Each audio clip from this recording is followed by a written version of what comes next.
Hello, and welcome to United Nations Day 2021. I'd like to begin our program today by thanking our UNA Southern Illinois Chapter President, Pam Umlauf Brown, for putting this program together today. I'd also like to thank the AAUW for their co-sponsorship and the Carbondale Public Library for hosting us on this platform. Every October 24th, we celebrate the founding of the United Nations by commemorating the entry into force of the United Nations Charter on October 24th, 1945. The United Nations is a vital organization for increasing communication and collaboration among the nations of the world. The theme for this year's UN Day is creating a blueprint for a better future. To quote the National United Nations Association organization, for more than 7 decades, UNA USA members have advocated on behalf of the United Nations and its agencies. Over the last year and a half, we've been reminded of just how interconnected the world is, and that a threat anywhere from the COVID-19 pandemic to intensifying effects of climate change is a threat everywhere. The US should not and cannot tackle global challenges alone. Our members know that by creating a blueprint for a better future, we can achieve this only through working in tandem with the United Nations. We would like to begin our program this evening with a short video of the US Ambassador to the United Nations, Linda Thomas Greenfield, who will provide some remarks on the occasion of United Nations Day.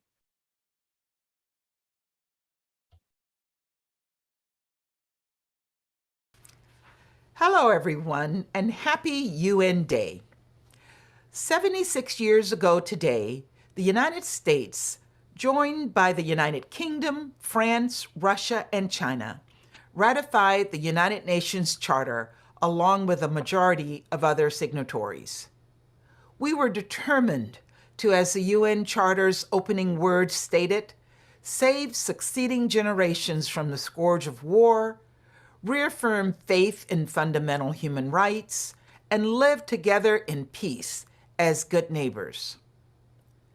This was a charter UNA USA helped create and ratify. Since then, there have been fewer large-scale conflicts than at any point in history. We have prevented nuclear war, enshrined human rights protections, provided life-saving humanitarian aid, and worked to improve the lives of people around the world. Through all of it, UNA USA was there. Now, with more than 20,000 members and 200 chapters, you continue to promote and protect the value of our diplomacy at the United Nations and help further our goals of advancing peace, prosperity, and security. Today, on UN Day, we pause to celebrate our collective achievements and consider how we can shape the UN to be a better version of itself. We must prepare ourselves to face some of the starkest challenges in UN history, from ending COVID-19 to combating climate change. I know UNA USA will be there, as you have before, to educate, inspire, and advocate. Please know that your unending support matters. We're counting on it as much now as ever. Thank you for everything you do.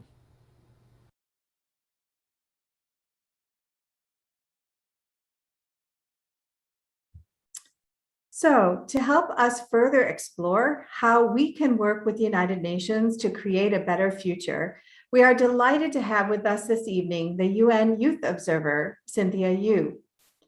Each year, one American citizen between the ages of 18 and 25 is selected to be the UN Youth Observer. The UNA USA Youth Observer to the United Nations elevates youth voices in the global policy dialogue around international issues.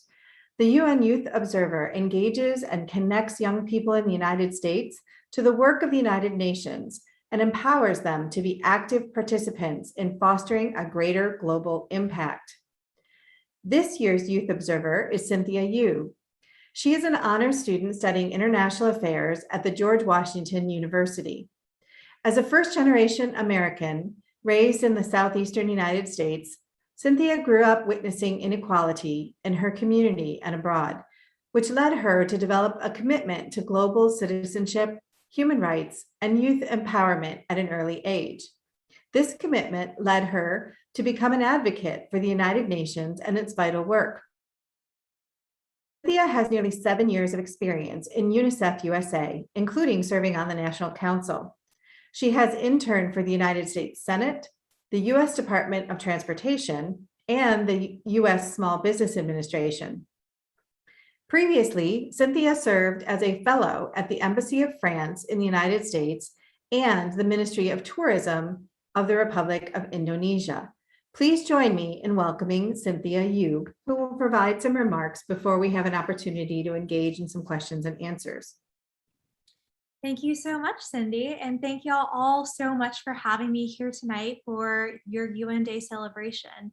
It's crazy to think that about 76 years ago, our world's leaders came together to establish this one incredible entity. So I'm so excited to be here with y'all for UN Day and to speak about the things that we are working on together as the UNA USA and as our world's youth to create a better world. So, as Cindy introduced earlier, I'm the 10th U.S. Youth Observer to the United Nations, where I engage with thousands of U.S. youth to galvanize them for the UNA USA and the UN's work. I'm so honored to be here with y'all, and thank you again to the Southern Illinois UNA chapter for bringing us all here today virtually. I wish that I could be with y'all in person, but we must recognize that we're still unfortunately facing the effects of a global pandemic. So I'm happy to digitally connect with all of you to take a moment to celebrate the UN's 76th anniversary. This is an opportune time for us to recognize just how essential the UN remains today and how we all play a part in creating the blueprint for a better future. In September, the 76th session of the UN General Assembly took place, bringing together world leaders, entrepreneurs, youth activists, and other changemakers to make commitments to addressing pressing global issues. This convening sounded the alarms for urgent action on a variety of issues, from tackling the COVID-19 pandemic and the climate emergency to responding to worsening humanitarian crises and severe food insecurity. And we all know one absolute truth. No one country can tackle these challenges alone. It's going to require a coordinated effort from all of us. Earlier this year, the Biden-Harris administration took office with a promise to renew American leadership at the UN and to once again assume our role on the global stage. Just as the UN's founding signaled the dawn of a new era, this movement in time also symbolized a new beginning for America's engagement in the UN. U.S. Ambassador to the UN, Linda Thomas Greenfield, said it best when she was nominated for the post. America's back, multilateralism is back, and diplomacy is back. The UNA USA takes action very seriously in order to ensure the priorities of Americans are shared and amplified to make our lawmakers know what decisions and create decisions about America's role on the global stage. That's why the UNA USA's core ask of our elected officials is to always ensure strong US leadership and full funding for the UN, so that the UN can do what it does best. You have played a role in restoring and rebuilding a better partnership between the US and UN.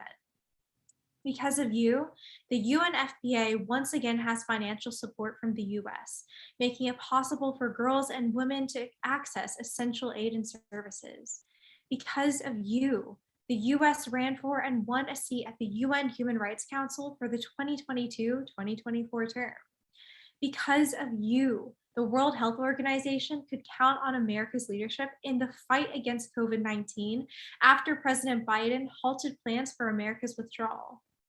Because of you, UN Secretary General Antonio Guterres and US Special Presidential Envoy for Climate, John Kerry, invited us live for the Global Engagement Summit to publicly announce America's rejoining of the Paris Climate Agreement, reaffirming our country's pledge to respond to the climate crisis.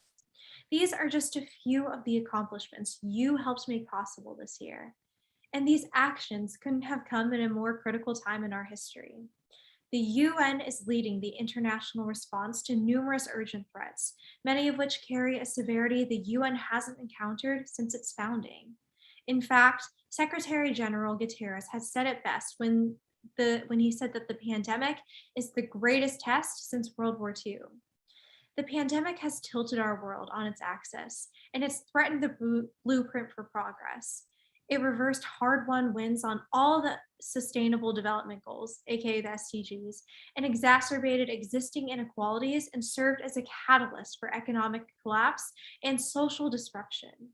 We've lost decades of gains, and not with only 8 years left to meet the deadlines for the SDGs, this is a really hard truth to acknowledge.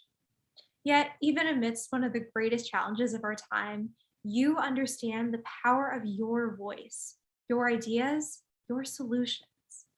Earlier this summer, I hosted a virtual listening tour to hear directly from young members about their hopes, concerns, and priorities for the future. The key findings? Young people are concerned about inequality, about a lack of diverse voices in critical discussions, about inaction among global leaders. But one thing is clear, young people are taking it upon themselves to contribute to the world they want to see. In fact, a recent poll conducted by the Better World campaign found that the top two issues most important to young people are promoting human rights for all and slowing the impacts of climate change. They want global leaders to know that they're hardworking and making a difference.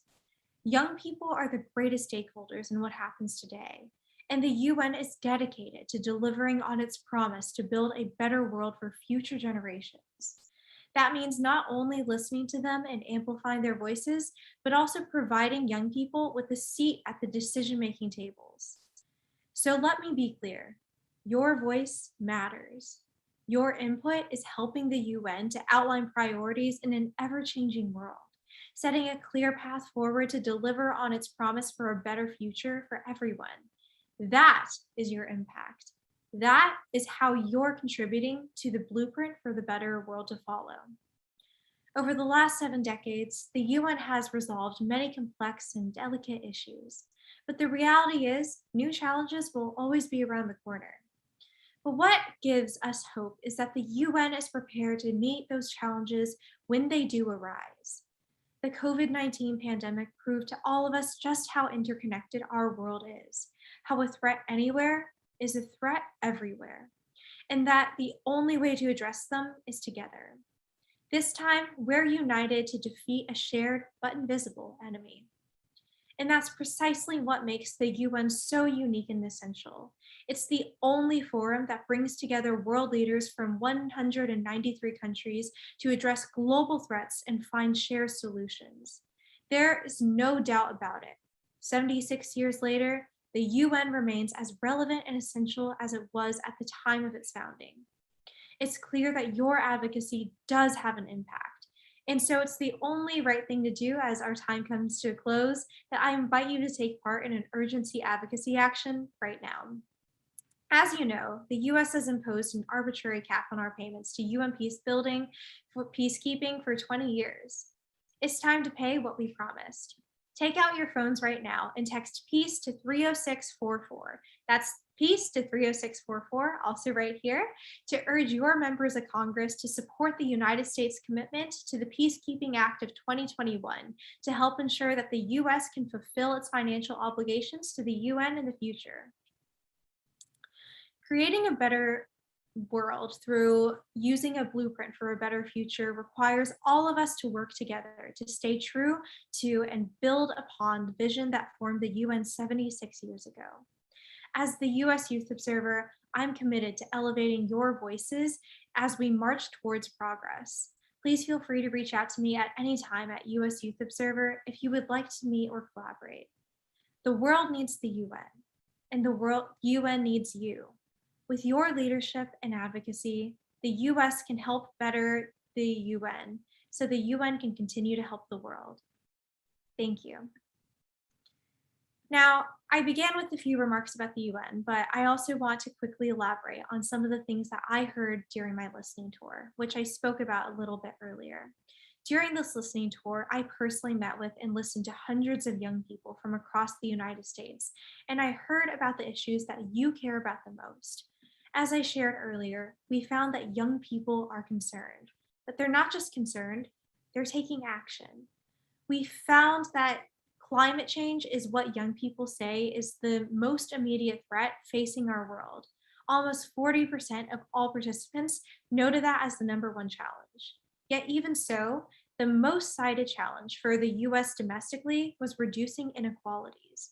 So, what we see is that there is a huge gap in between what US youth feel are the greatest global issues and also the greatest domestic issues. But what we also see is that they're interconnected. Climate change is going to exacerbate inequalities. And in the same vein, inequalities have exacerbated climate change. So, what we can do together is really highlight what we can do as young people to create a better world. I found that diverse voices are missing. And I really, as the US Youth Observer, want to ensure that no matter where people come from, they have a role to play and they recognize their role as advocates for the UN SDGs. The crux of the issue this year is how do we build that bridge? How do we bridge the gap between US youth and the United Nations? How do we bridge that gap between what we as young people can do and what actually ends up happening and coming into fruition?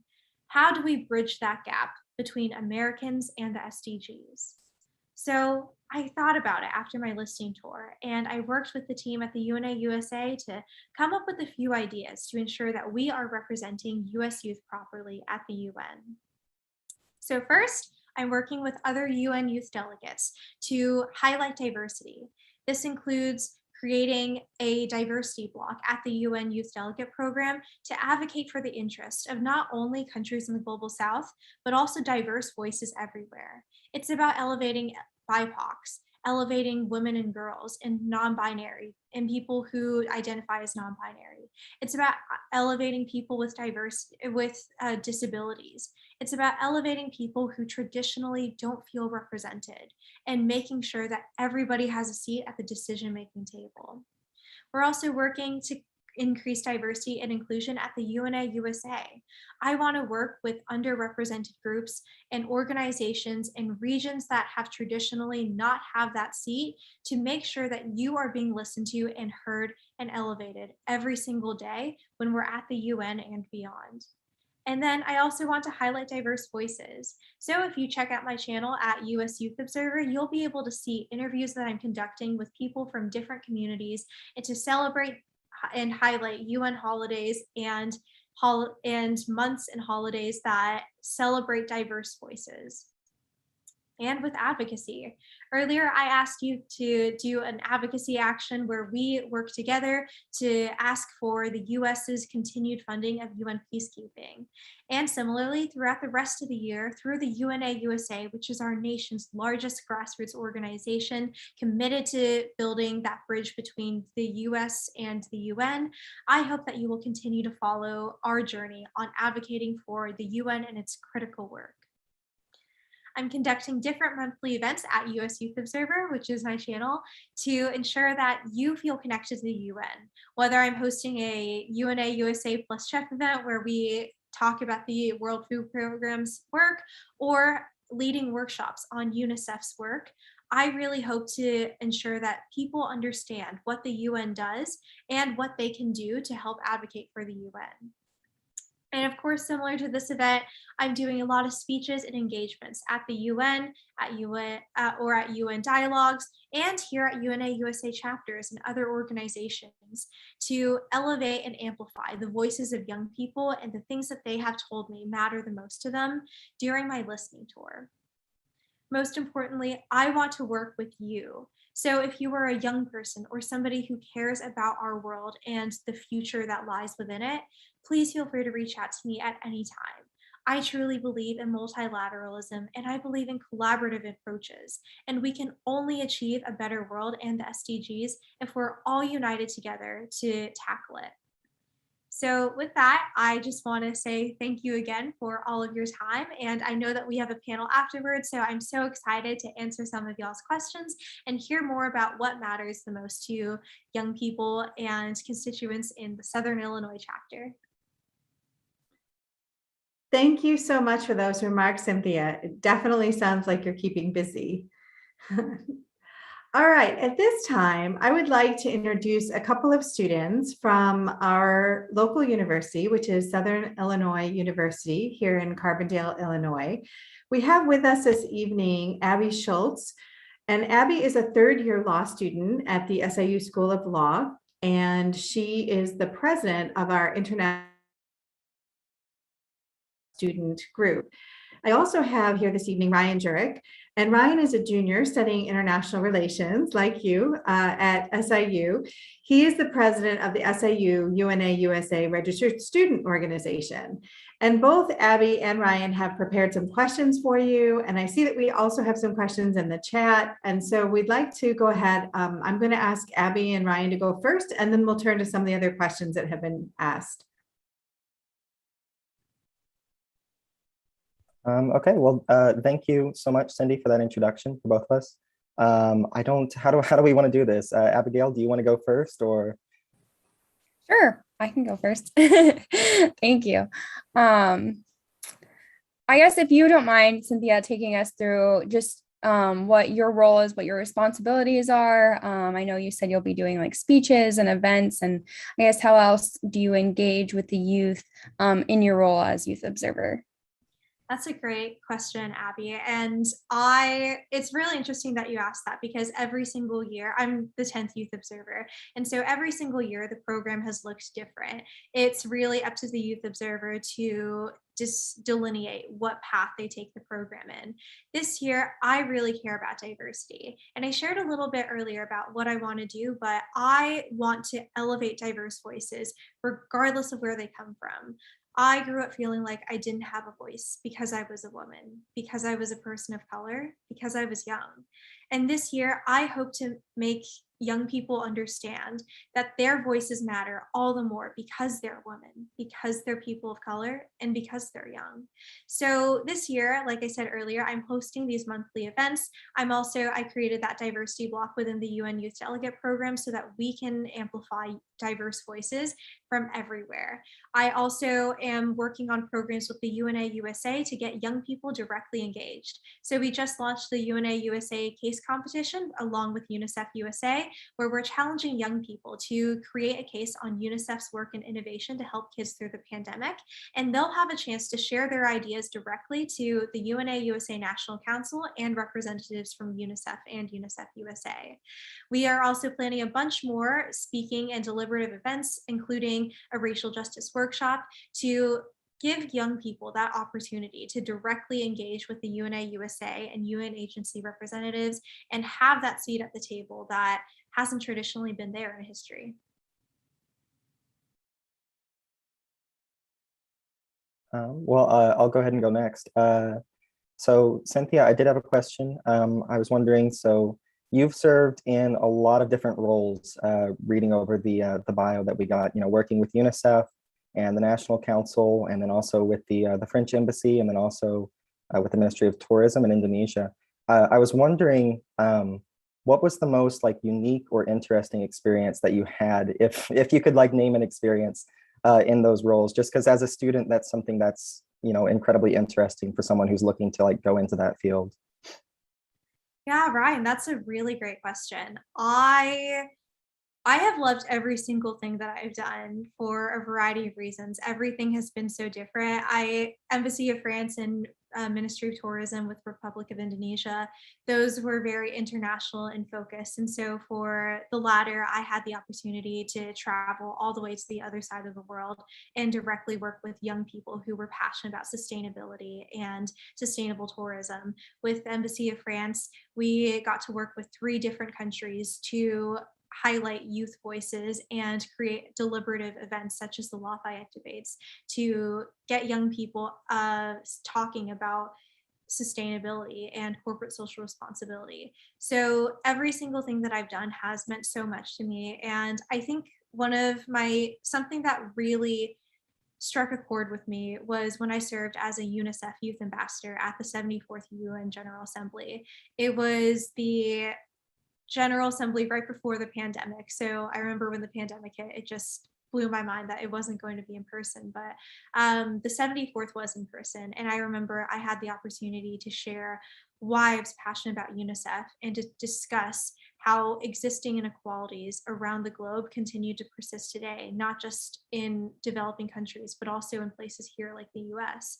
So in every role that I've had, the most important thing to me has been about amplifying other people. I truly believe that it's up to all of us. It's up to our generation, a generation that inherited a broken world in many ways, to rebuild that trust and to rebuild that cooperation to create a blueprint for a better future.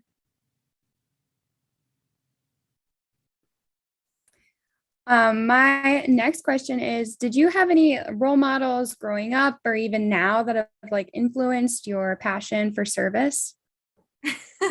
So many.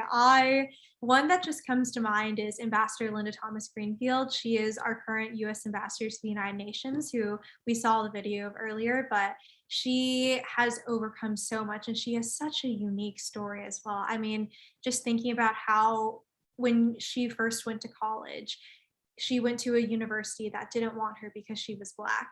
And just decades later, after becoming so accomplished and overcoming barriers to become this incredible figure in foreign policy, she was invited back. And so her life story is so compelling, and she truly exemplifies a woman who has broken barriers to elevate others. I think another person who really comes to mind is my parents, really, or people who come to mind are my parents. They instilled in me a long time ago how important it is to serve your country. They told me about how important it is to give back to a nation that has given me so much. I can name a huge list of just everyone who's inspired me. And I think on a day-to-day basis, it's young people just like you and just like Ryan who are so passionate about the UN's work and who willingly give up your Sunday nights to celebrate the UN's anniversary. That is really what keeps me going every single day, and seeing all the great work that y'all do really inspires me. Cynthia, these are some great answers. I'm really loving your responses to all of these. Thanks, Ryan. And thank you for mentioning me in that as well. I'm happy to be here and happy to celebrate with everybody else. Happy to see everybody else here. My next question for you, again, kind of coming from a student perspective. So as someone who is studying international studies, I know that George Washington University is one of the best universities out there for that sort of thing. I would love to be going where you're going. I've got to ask, is there anything that you've studied or that you've learned there that you think prepared you for these roles, or that is helping you, in these roles? Like, I just want to know, like, what's the experience of going to a school like that? Well, Ryan, first of all, thanks for the GW shout out. And I just want to let you know, if you ever want to visit DC or tour George Washington, let me know. I'd be happy to take you around the city. If you need a couch to crash at, let me know. Like, I always love helping other young people, especially people who are interested in international affairs. So just let me know. But I love GW. I feel so honored to be able to go to a school like GW, especially as a first-gen American. It means so much to be able to study at George Washington. And I attend school on a debate scholarship. So the debate team has made such a huge impact on me, and it really showed me how important it is to be able to deliberate on issues, and it taught me how to research both sides, because on the debate team you have to debate on both sides. And so it's expanded my viewpoints on, and especially since we're located in DC, we've had the opportunity to do so many cool debates and events with the French embassy, for example, or the EU delegation. So that has been really interesting. And in terms of academics, so I'm in a research program right now called the Dean Scholars Program, where I am researching the effects of social movements and youth advocacy and the UN SDGs on climate litigation. I also took a class on Western European politics and domestic politics last semester, which really helped with this year because the UN Youth Delegate Program has many European youth delegates. And so knowing how European countries work together has been very helpful in this role as well. That's so interesting, and I might have to take you up on that offer, so thank you. Of course.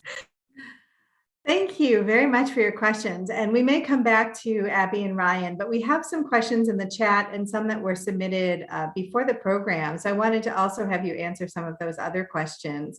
So the first one in the chat was, after attending the General Assembly this September, what do you consider the most important challenges for young people, for your generation? Is it any different than what you got from your listening tour, or did it just really confirm that?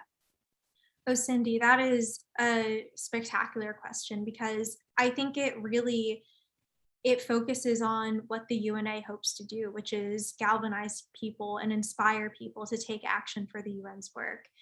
During my listening tour, like I said earlier, climate action and reducing inequalities were the top two cited SDGs that young people wanted to address. But what I have found from working with other UN youth delegates and working with young people who are in the UNA USA network, and even from what I heard at the UN General Assembly, is that the hardest part is to get people to take action. We know these issues exist. We know that we're personally affected by the climate crisis, but not everybody knows their power. Not everybody knows what they can do to actually address these on a local, national, or international level. So I think the greatest challenge is getting young people excited about foreign affairs. It's about getting young people at the table and letting them know that they have a voice and that voice matters. So in this role as the youth observer, I really want to ensure that happens. And it's through events like this where I'm getting to meet with young people directly and hear about what they care about that really excites me, because I love being able to do this. Great. And your comment might actually lead into the next question that was in the chat, which asks that whether, when you complete your term as the UN Youth Observer, what distinct commitment would you choose to move the SDGs forward? Absolutely. I'm graduating at about the same time that this role ends. And because of that, I know for certain that I want to dedicate the rest of my life to building that blueprint for a better future. I tell my family story a lot, but it's really shaped who I am and what I really want to do for the rest of my life. My grandfather was the oldest of 6 children in a country that was torn by war, poverty, and hunger. And by the time he turned 13, he'd watched as every single one of his siblings passed away from preventable causes. Just 2 generations later, my older sister here in the United States passed away from preventable causes too. So I have a deep commitment for advancing the SDGs, because I never want to see that replicate itself anywhere ever again. I hope to dedicate my life to addressing the UN SDGs and these global goals that make a better future. And whether it's by directly working with young people and galvanizing people for the UN SDGs at an advocacy organization, or working in the policy sphere with the US government or with the UN or UNICEF, all I know is that I want to continue that commitment even after this role. Thank you for sharing that. And I am sorry to hear of your losses, but it's wonderful that you're turning it into advocacy for a better future. Thank you so much. Yeah. So another question that was sent to me prior to the program had to do with connecting the work that the UN is doing to smaller communities all over the United States, like those of us here in Southern Illinois. So you've given us one path forward, and that is, of course, to be advocates for the United Nations. But other ways that you might suggest that people across the United States, who are perhaps far from New York or far from Washington, D.C., can be part of building that blueprint for a better future. Yeah, absolutely. During my listening tour, met so many young people who discuss that how disconnected they feel from the UN. And like I said, my goal is to bridge that gap and to make them feel connected. But a lot of young people do have that perception that the UN is this big building in New York City that they're so far away from. And they have asked me, what can I do? So I love that you asked that, Cindy, because there are so many things that young people can do on a local level. So it doesn't necessarily have to be directly advocating for the UN or UN funding, though as the UNA, we definitely support that. It's global issues require local solutions, whether it's with this COVID-19 pandemic that we saw, we can all wear masks and get vaccinated to contribute to ending the pandemic, or doing small stuff like eating more sustainably and or shopping with reusable bags. There are small things that we can do to make our communities better. I know that for me, growing up as a gal from the middle of Tennessee, I used to volunteer every single week to alleviate poverty and package boxes of food and supplies for families and shelters and people who were experiencing homelessness or food insecurity, just right there in my hometown of Tennessee. A lot, and that addresses the SDGs because no hunger and no poverty are both SDGs. So really, the SDGs, I think of them as 17 goals that the UN is united and committed to addressing. But at the same time, there are so many things that we can do at an individual level to make sure that that is actually coming into fruition. Thank you for those great concrete examples. And I wanted to invite our audience, if you have additional questions, you are welcome to put them in the chat.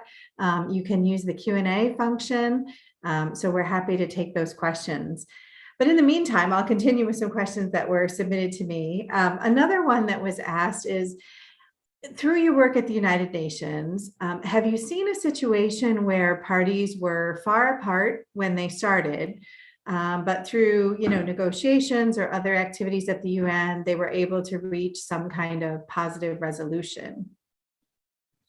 Thankfully, most of my work is focusing on youth empowerment and things that affect children and youth. And because of that, many of our world leaders and many of the UN youth delegates are in unison for the most part on what they want for youth. So we all agree on equitable youth representation. We all agree that more needs to be done for diversity. We all agree that young people are leading the charge for the SDGs. So in that sense, there hasn't been too much disagreement, though in the nitty-gritty of things, there have been people who have disagreed on certain definitions. Certainly, this is something that we all need to work on as a world, which is solidifying the definition of youth, because it varies even within the United Nations. For the UNA USA, it's anybody under the age of 26, or and our audience is anybody between 12 to 25 for the Youth Observer, program at least. But in other places in the world, there are youth delegates from Israel, for example, who are 27 and 28. So the definition ranges so greatly. And so that is, I guess, one of the key disagreements is just how do we bring that definition into harmony and into unison? I guess in some other roles that I've been in, though, non-youth observer roles, I previously was in the US Senate, and that was a very divided place to be in. But what I've seen is that even though people might disagree at the surface level or in the chamber, they'll be on opposite sides of the earth. At the end of the day, everyone just wants our country to be better. Everyone just wants our world to be better. And in many ways, the only disagreement is just how they want to see that happen.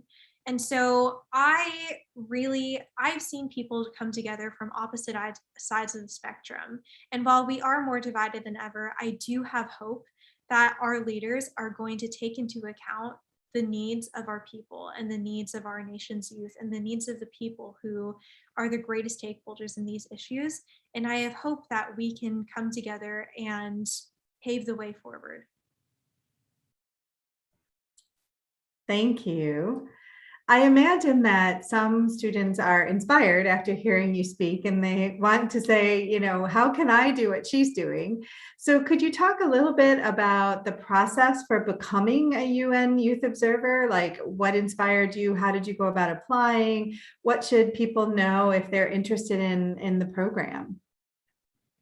Yeah, in terms of experience, I previously was at UNICEF and UNICEF USA for about 7 years, which is just a wild thing to think about. But I have been committed to child and youth facing issues ever since I was really young. And it really does draw back to my family story. So after that, I knew that with UNICEF USA, at least, I led national programs to engage with tens of thousands of young people on the UN SDGs and specifically UNICEF's work. And I knew that I wanted to continue doing that even after UNICEF. So I heard about the US Youth Observer Program with the UNA USA, and I decided that I wanted to throw my hat in the ring. Really didn't expect to get it, but I guess they just saw potential in me. So here I am. But the process was very interesting. It was a multi-tiered process where you submit an initial application, and then there is a second part if you move forward, and then there's a panel interview. But I would say in terms of tips, it's really about that commitment. So why are you committed to youth empowerment? Why are you committed to the UN? Why are you committed to doing this position during probably school or some other in place of some other obligation to make sure that young people are represented well. I feel so grateful to be able to serve as the UNA USA's 10th Youth Observer, and I hope to continue carrying the torch of my predecessors. And once I pass it off to the 11th Youth Observer, I hope that torch still burns brightly so that they can continue elevating other young people. Thank you very much. So we did receive a question in the Q&A. Nathan Stuckey says, thank you for encouraging us to text peace to 30644, which he did during the Zoom session. And he says, you mentioned the challenge of getting young people to understand what seems to be a remote United Nations. What strategies have you found to be most successful in getting people to feel connected? Nathan, first of all, thank you for texting peace to 30644. It's people like you who really lead the path for the UN. And it's people like you who are our nation's greatest advocates to ensure that the UN has that continued support. So thank you so much, Nathan. And in terms of things that have worked out, storytelling is probably one of the biggest ones. During my listening tour, when young people told me about that concern they had, that the UN felt distant, that it felt like this big building in NYC that was so different from them, I told them the stories of what the UN is actually doing on the ground. I don't see the UN as this big building. I see it as this united force of people from across the globe who are doing things to make tomorrow better than today. I see it as the volunteers who climb over mountains and walk through the snow to bring vaccines to children. I see it as the volunteers who go around and bring children on the last threads of life back to reality. I see it as people who are on the ground every single day, talking to members of Congress and talking to our leaders to ask that they commit to a better world. And so bridging the disconnect is about bringing those stories to the front lines. It's about bringing people together and ensuring that they see what the UN actually does. And another thing that I've done is just these social media actions. So I don't want it to be the year of Cynthia. I want to be the year of other people. So I am constantly trying to reach out to stakeholders and people who are directly affected by issues so that I can interview them on my Instagram. I am constantly reaching out to organizations that are not affiliated with the UNA USA to see what we can do to partner with them. And I'm working with the UNA USA to bring young people those tangible opportunities, such as the case competition, so that young people can actually present to and meet with UN agency representatives. Wonderful. Thank you again. So I think that Ryan had another question for you. So I'm going to go back to Ryan Jurek and ask him to go ahead and ask his question. Yeah, sure. So I did just have one final question that I had for you. So you've talked a lot about all of the different programs, all of these different really important programs that you're working with and that the UN has going on. I just wanted to know, in your personal opinion, from your personal view, what do you think is either the most important program that you've worked on in the UN or with the UN, or that you've seen the UN working on? Like what to you was the most important contribution that they were making? And then also on top of that, what do you think is the most important contribution the United States is making to the UN? I know that's, you can be as general or as specific as you want. I know that's kind of all over the place.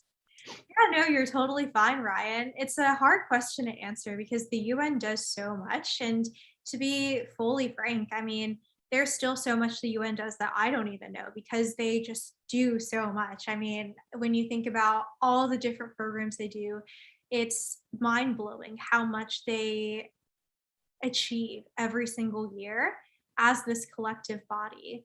I can't necessarily name a favorite just because I think that all the work they do is so critical and all the SDGs, they're interrelated. So when I was talking about earlier, the climate crisis, it's exacerbating inequalities. It is exacerbating world hunger. It is making issues everywhere so much worse. But in the same vein, things like gender equality are also exacerbating the climate crisis. Gender equality is keeping girls from school, and education is a different SDG from gender equality too. So we see that everything is interrelated. So naming one program or one SDG that is a favorite is really naming everything. But I would say, in terms of what I personally have worked on that has meant a lot to me, it would probably be celebrating the 30th anniversary of the UN Convention on the Rights of the Child. Fun fact of the day, the United States is actually the only country in the world that hasn't ratified the UNCRC, but which was something that I worked on as to hopefully get sent to the Senate when I was a with UNICEF USA.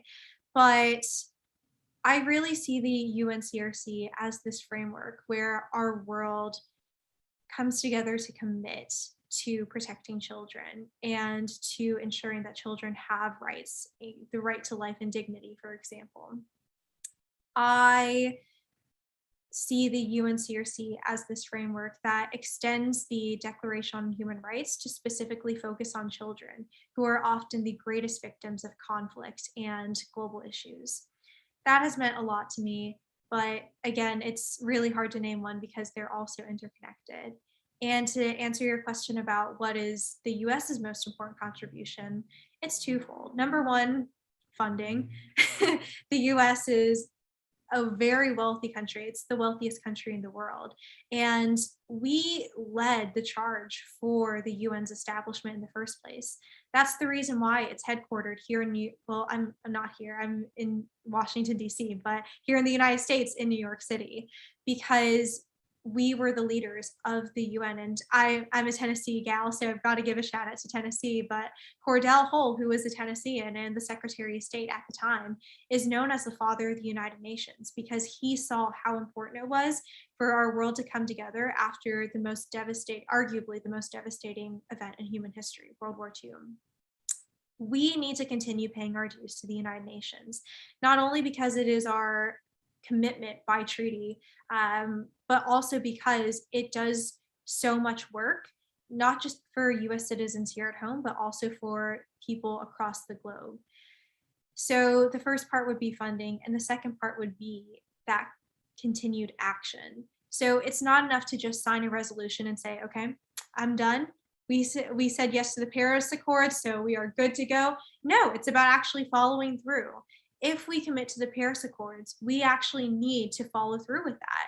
If you talk the talk, you got to walk the walk. So there are things that we can do on an individual level to make all that happen, but the US government and the US itself also needs to continue with that follow through with everything that we do with the United Nations. Thank you. You know, you mentioned the CRC and the United States failure to ratify. And I wondered, when you were working in the Senate and, you know, on behalf of UNICEF advocating for the ratification of the CRC, what kinds of reasons were you given why we were not ratifying it? They definitely vary. And as I said earlier, I have a lot of faith in our American leaders. I have so much faith in the policymakers who are actively leading the charge for a better future. And so there have been many different reasons that have been stated, and I won't go into all of them, but there some of it is just the skepticism of what will it actually do, because as I said before, the US is the only country that hasn't ratified it, and there are countries that have ratified it that aren't doing too well with the whole child rights thing. And so, that being said, I believe that there is a lot of value in ratifying the UNCRC simply because it's this agreement that shows that we care about children and that we care about what happens to them and that we care about giving them those rights. Regardless, I just on a macroscopic level, being able to create that blueprint, which is the theme for this year's UN Day through the UNA USA, and ensure that continued funding of the United Nations is going to help all child rights movements, regardless of the CRC ratification, tenfold.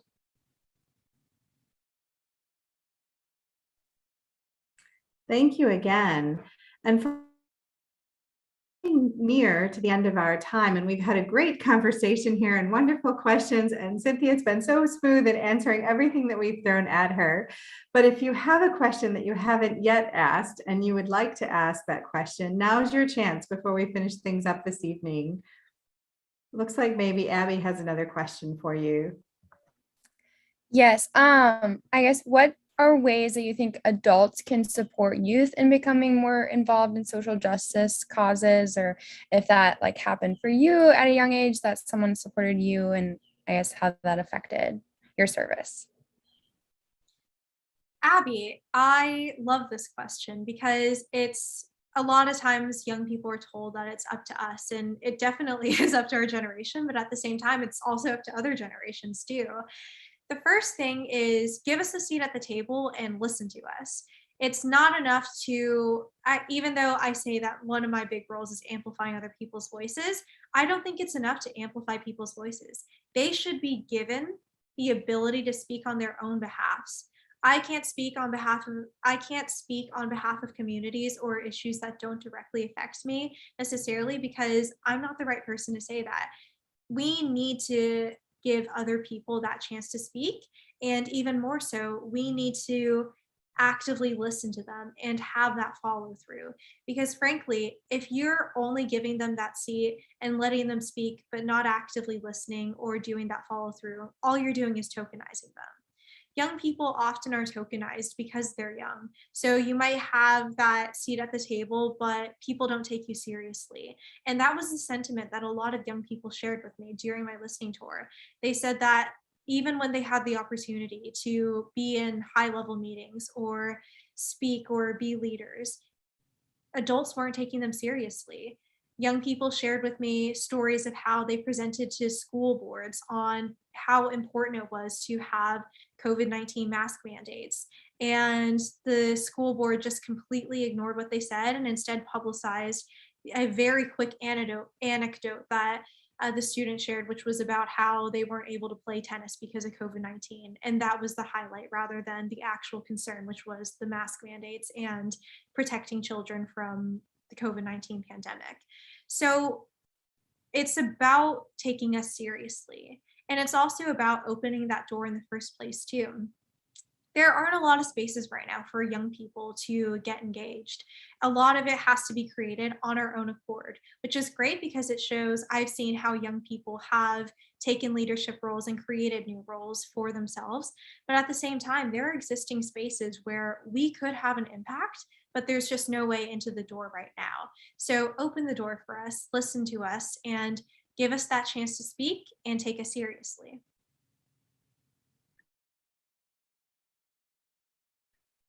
All right.